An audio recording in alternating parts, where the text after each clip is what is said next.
Hello, my name is Steve M. Nash, editor of selfhelpcollective.com. Today I want to talk to you about developing assertiveness.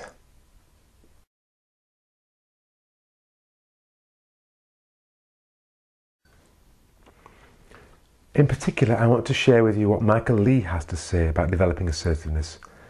Discuss briefly his How to Assert Yourself and Avoid Conflict piece. Then I'm going to share some developing assertiveness tips on my own, and I would love you to share what you know about developing assertiveness, because I know that you know more than you think you do. So this is what Michael Lee has to say. Being assertive is good. It allows you to get your point across in a way that is better remembered by the other party because of the intensity of the emotion that is associated with it. However, assertiveness can also be a pitfall when overdone. While it can seal deals, it also has the power to destroy relationships and potential business opportunities. How then can you assert yourself without being too pushy or annoying? Michael then shares a couple of tips. Don't bulldoze your listener. What is bulldozing?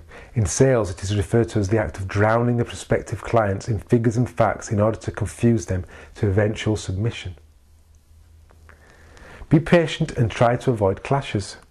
The professional persuader is never overeager. He always moves steadily and carefully towards his goal and avoids getting into situations that would result in idea collisions. Essentially, what Michael Lee is saying is, consider the other person. Seek out a win-win situation, if possible. Try and be win-win here, so that afterwards you both believe that the best outcome has been achieved for both parties. It isn't really about winning at all costs, because people just will not deal with you if you always bully or be aggressive. And that's where we start to talk about the modes of communication. Aggressive, passive-aggressive, submissive, assertive. Developing assertiveness from my point of view, and I have not always been the most assertive person in the world. I see assertiveness as a form of expression, of a form of acknowledging to myself, what do I want right now? And then being bold enough to share that with the other person or other people.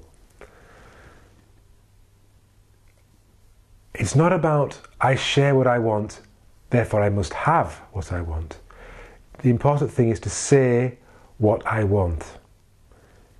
And say it clearly, not aggressively, not passive-aggressively, and not submissively. Just clearly, fairly, and let the other person respond in the same way. And then you hear each other out and you negotiate and you come up with an outcome that fits both of you. Sometimes you win, in inverted commas, sometimes they win. But the communication channels are clear and open, and you'll be happy to talk to that person again, and you'll be happy to assert yourself with them again.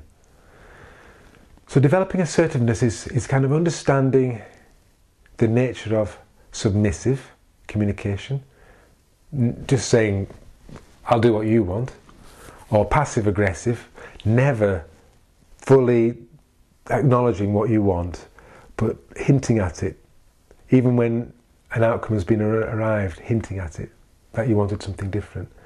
And aggressive is just aggressive, it's just, I want what I want, and I don't care that what you want is better than me.